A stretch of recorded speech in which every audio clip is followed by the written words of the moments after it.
Okay, there's two main types of rolls on the tambourine. The first one is what's called a shake roll, which is fairly obvious. You shake the drum. I'll show you how to do that in a second.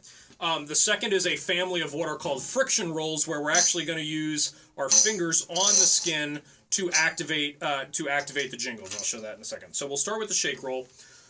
The shake roll is a combination of two motions. So if you put the tambourine up a little closer to your head, it's a combination of a left to right motion and a back and forth motion.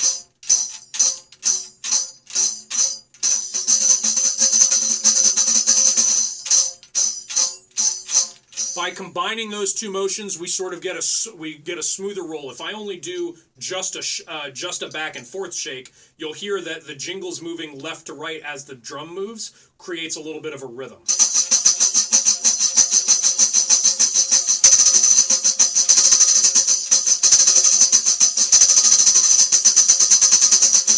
Right? I don't want that. I want a smooth, sustained sound. So I'm going to add a little bit of this motion and try to smooth that out.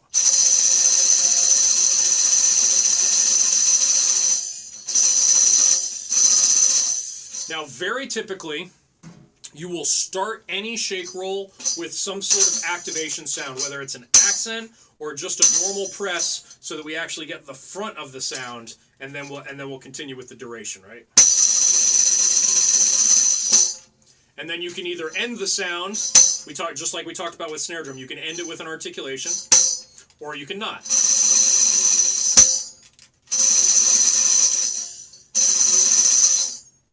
Right, so there's a variety of different ways to start and end the sounds, just like there is with snare drum.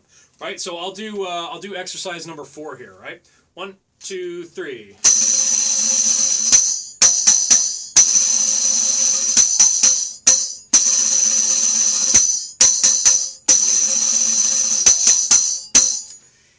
There's a little trick.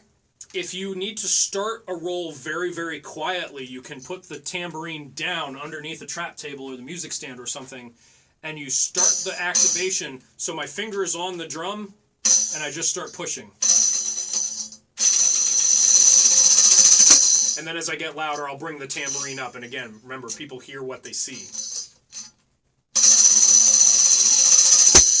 Something like that. All right, so that's the shake roll. So now, friction rolls.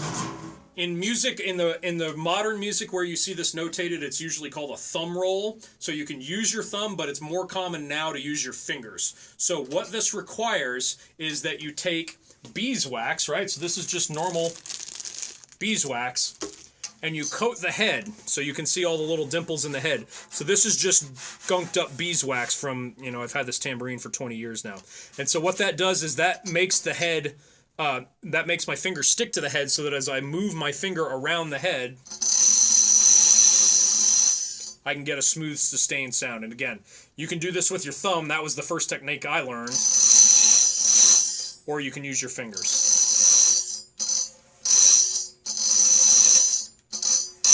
So you can do finger rolls with all your different fingers, and I apparently need some wax real quick, so let me do that.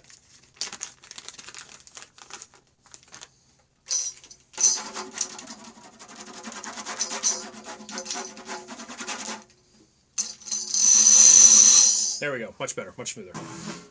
All right, and so every once in a while you'll have to reapply the wax.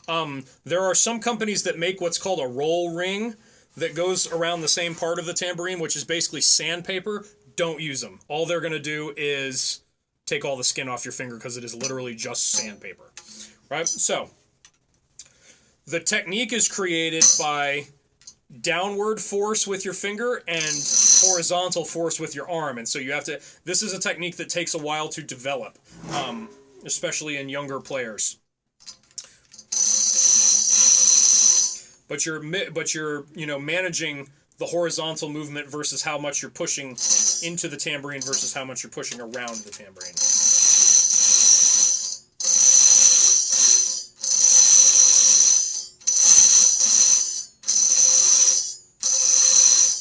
And obviously you're limited in how long you can make this roll by the circumference of the tambourine, because obviously you can't get to here and then, keep doing that sort of thing. So these are really good for shorter rolls and quieter rolls. There are ways to do loud rolls.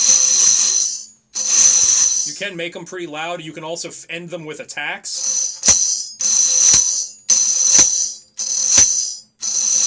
If you want a soft attack, you can end it with your finger. Otherwise, you end it with the heel of your hand. Right? So friction rolls, thumb or finger, versus shake rolls. Right? So what I'll do now is I'll play number 5 out of the book here with a thumb roll, and then I'll do it with a finger roll.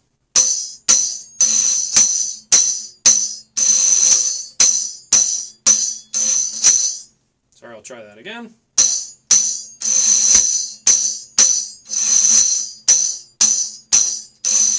Now quieter with the fingers.